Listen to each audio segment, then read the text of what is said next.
aktivist, og jeg stiller op for Frie Grønne til kommunalvalget.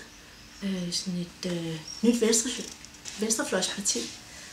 Og jeg har i mange år snakket om alt det, der kommer til at ske ved vores manglende handling for klima og biodiversitet, vores måde at udnytte andre dele af verden eller ignorere folkedrab og alle de uhyrligheder, ligesom ignorerer enten sker eller står lige foran vores dør og kommer til at ske.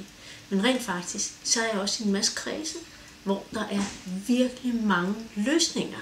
Vi har faktisk en hel stribe af nye idéer til, hvordan man kan lave nye fællesskaber, hvordan vi kan omstille, så vi holder op med at æde af andres ressourcer, for det gør vi rigtig meget lige nu, det har vi gjort i mange år. Vi har lånt af fremtiden, men vi har også lånt af folk i den anden del af verden.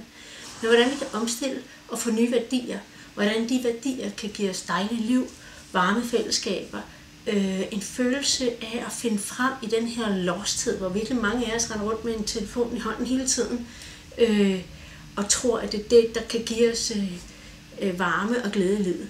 Men så jeg vil lige lave en stribe små fortællinger om virkelig fede ting, vi kan gøre sammen, som er drømmen om en dejlig omstilling, eller drømmen om en smuk omstilling med anderledes værdier, fordi vi kan alligevel ikke blive ved med at gøre, som vi gør.